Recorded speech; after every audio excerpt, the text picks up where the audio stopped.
The wrench slipped from Marcus Chen's oil-stained hands, clattering against the concrete floor of his small garage. For a moment he just stood there, staring at his trembling fingers. The same hands that had changed his daughter's first diaper, that had held her through countless nightmares after her mother left, that had worked 18-hour days to keep a roof over their heads. At 42, Marcus felt like he'd lived 3 lifetimes, each one harder than the last. The fluorescent lights buzzed overhead, casting harsh shadows across the cramped shop that bore his name, and he wondered, not for the first time, if he'd ever catch a break. But then he heard Emma's laughter drifting from the small office in the back where she was doing homework, and he remembered why he kept going. Some things were worth fighting for, even when the world seemed determined to knock you down. If this story touches your heart, please take a moment to like, share, and subscribe to the Kindness channel. Your support helps us spread stories that remind us of the good in humanity. The sleek black Bentley pulled into Marcus's modest garage just before closing time on a Friday evening. Marcus noticed it immediately, not just because luxury cars were rare in his working-class neighborhood, but because it was sputtering and jerking like a wounded animal. The engine died completely as it rolled to a stop. A woman stepped out, designer heels clicking sharply against the concrete. Everything about Victoria Sterling screamed wealth. The tailored suit, the diamond earrings, the way she held her phone like a weapon. She was maybe 35, with the kind of polished appearance that came from personal stylists in expensive salons. "Are you open?" she asked, her tone making it clear this wasn't really a question. "Just about to close, but I can take a quick look," Marcus said, wiping his hands on his worn coveralls. "What seems to be the problem?" Victoria waved dismissively at the car. "It just stopped working. I have a critical dinner meeting in an hour across town. I need this fixed immediately." Marcus popped the hood and began his assessment. "Looks like your fuel pump might be—" "I don't need a mechanic's lesson," Victoria interrupted, scrolling through her phone. "I need my car fixed. How long?" "Well, if it's the fuel pump, I'd need to order the part. For a Bentley, that's not something I keep in stock. Earliest I could get it would be Monday."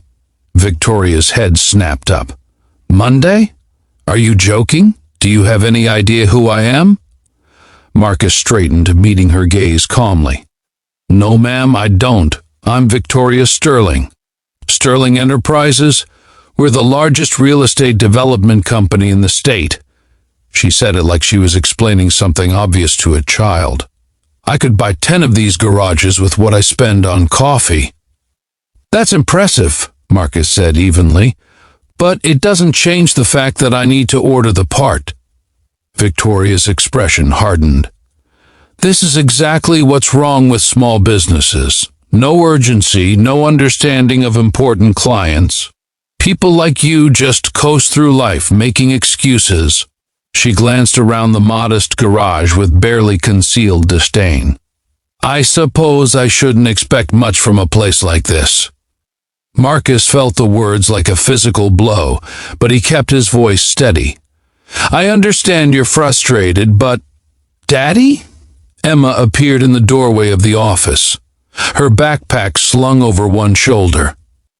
At 12 years old, she had her mother's dark hair and Marcus's kind eyes.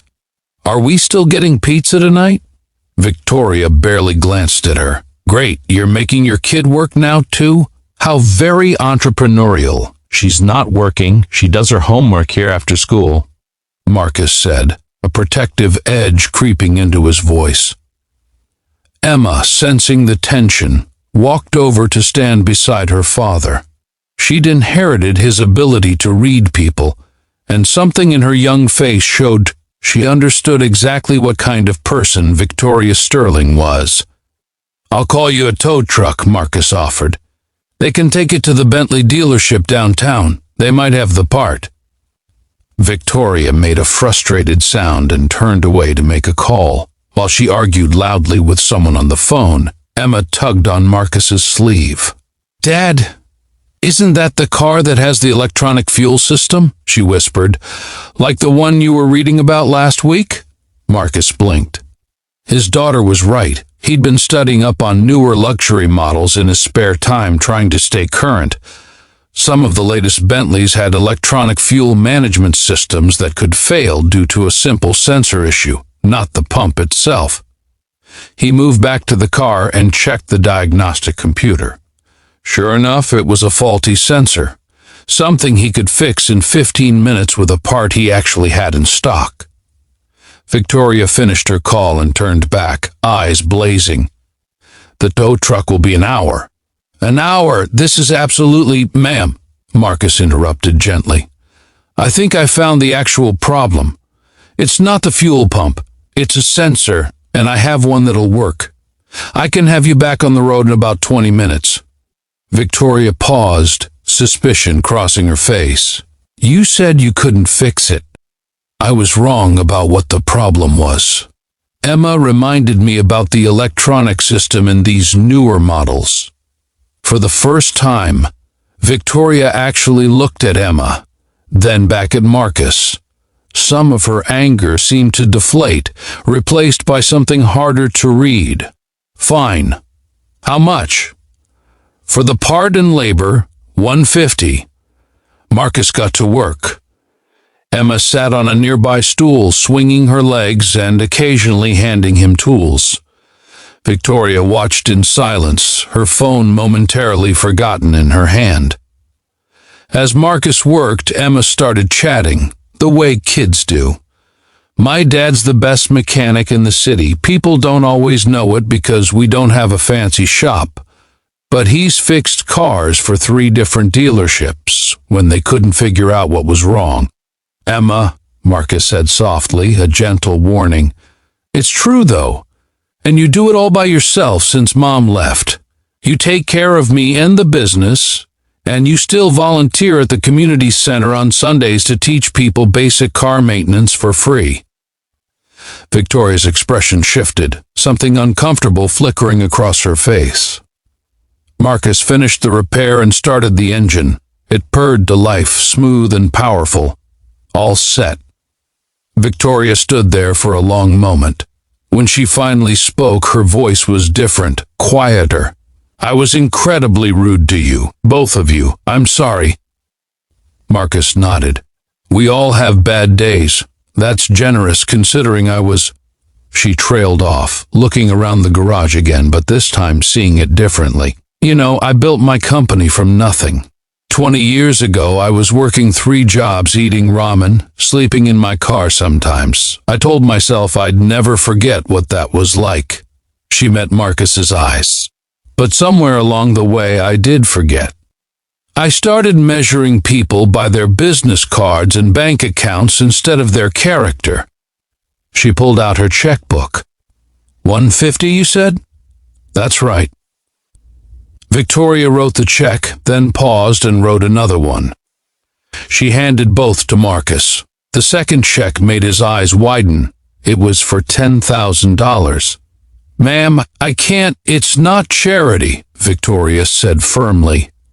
"Consider it a consulting fee. I'm expanding my company into property management, which includes maintaining a fleet of vehicles for our buildings. I need a reliable mechanic who'll be honest with me, who won't overcharge and who does quality work. From what I've seen tonight, that's you." She pulled out a business card. "Call me Monday. Let's discuss a contract." Marcus stared at the check, then at Victoria, speechless. "And Marcus," Victoria added, her voice softer. "Thank you, not just for fixing my car, for reminding me who I used to be, who I should still be."